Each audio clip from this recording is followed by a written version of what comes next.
Stylish star Allu Arjun, Pooja Hegde జంటగా Dil Raju production లో దర్శకుడు హరీష్ శంకర్ తెరకెక్కించిన చిత్రం దువ్వాడ జగన్నాథం.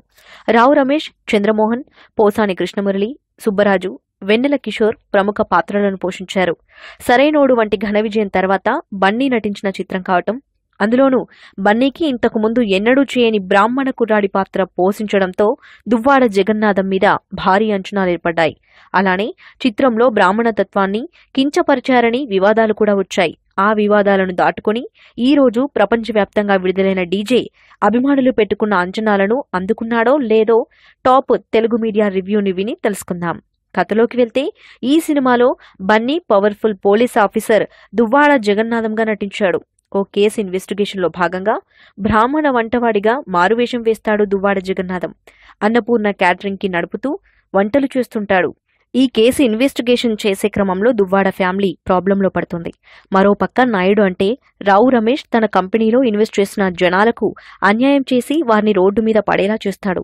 పోలీస్ ఆఫీసర్ మురళీ శర్మ సహాయంతో డీజే నాయుడిని టార్గెట్ చేస్తాడు. ఈ క్రమంలో హీరోయిన్ పూజ పరిచయం అవుతుంది.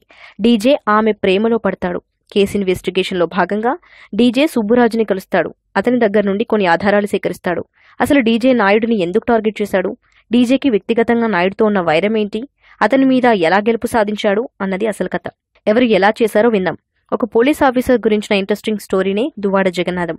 యాక్షన్ అండ్ కామెడీ ఎంటర్టైనర్ గా తెరకెక్కిన ఈ సినిమా ఫస్ట్ హాఫ్ అంతా చాలా ఇంట్రెస్టింగ్ గా కామెడీతో సాగుతోంది. సెకండ్ హాఫ్ మాత్రం కాస్త రొటీన్ ఎమోషన్స్ తో నడుస్తోంది. బన్నీ తన స్టైలిష్ పర్ఫార్మెన్స్ తో మరోసారి ఆకట్టుకున్నాడు. బ్రాహ్మణ వేషంలో బన్నీ కామెడీ టైమింగ్, డైలాగ్ డెలివరీలో కూడా ప్రత్యేకతను చూపాడు. పూజా గ్లామర్ డాల్ గా మెరిసిపోయింది. ఇక విలన్ గా రావు రమేష్ తన తండ్రి రావు గోపాలరావు ఆ ఒక్కటి అడక్కు సినిమా తరహా పాత్రలో అదరగొట్టేశారు. వెన్నెల కిషోర్ కామెడీ బాగుంది. దేవిశ్రీ ప్రసాద్ మ్యూజిక్ ఈ సినిమాకు హైలైట్ అని చెప్పొచ్చు. కథాకథనం పాతదే అయినా డైలాగ్స్ విషయంలో దర్శకుడు హరీష్ శంకర్ తన పనితనం చూపించాడు.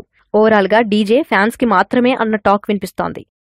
ఈ వీడియోపై మీ విలువైన కామెంట్స్ ని మాతో షేర్ చేసుకోండి. అండ్ ఇంకో విషయం, సబ్స్క్రైబ్ చేయడం మర్చిపోకండి.